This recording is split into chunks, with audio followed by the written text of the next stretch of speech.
Leasing in lieu of ownership is basically as old as the concept of ownership, really, because a lease is pretty much just a rental, a loan with the added security of a contract. So if you're leasing a car, it's basically the same as renting an apartment, house, condo, what have you, where the idea of leasing and car rentals in America started in 1918, same time as the GMAC, with Carl Jacobs' Rent-A-Car Inc. in Chicago, which we know today as the Hertz Corporation. Let Hertz put you in the driver's seat. Let Hertz take you anywhere at all. And the idea of long-term leasing also, interestingly, comes from Chicago. In particular, it was popularized in America by Zolly Frank with his Four Wheels Inc. in 1941.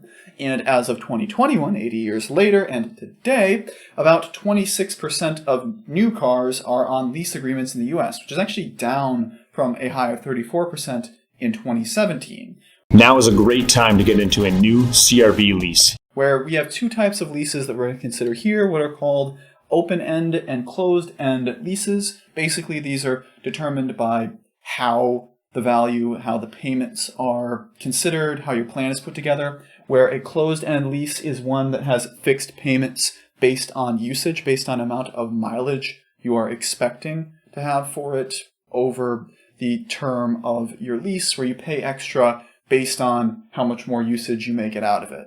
That is, a closed-ended lease is really the same as a car rental agreement, except you're expecting to have it for more than, say, a week-long trip for a conference. Meanwhile, an open-ended lease is based on a thing called the residual value, where the residual is the estimated resale value at the end of the lease.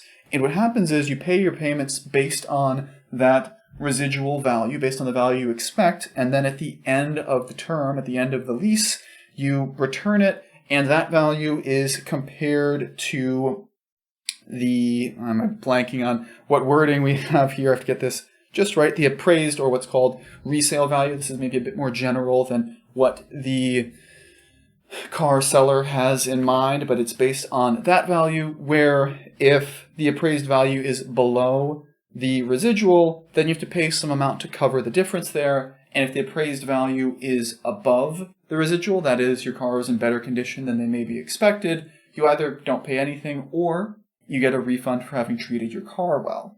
Where often leases are both cheaper upfront, there's less of something like a down payment, and also terms of the regular payments tend to be lower. And instead of having to negotiate the terms of a sale or a trade-in at the end of having the car, you just return it and handle whatever particulars there are of the contract, which have been set from the start. You just turn it in and pay off whatever's left. That said, a lease agreement is generally not one that ends in the lessee owning the car. And there are often some very strict limitations on how much you use the car, what you can do with the car, whether you can make any changes to the car itself, and you generally aren't allowed to just end the contract. If you buy a car and after 6 months you absolutely hate driving it, you can figure out some way to recoup some value. But if you try doing that with a lease, it can put some pretty harsh penalties onto whatever contract you have there. You may end up paying a lot more than you intended to in that way. So while you can get things like lease-to-own programs, they do exist.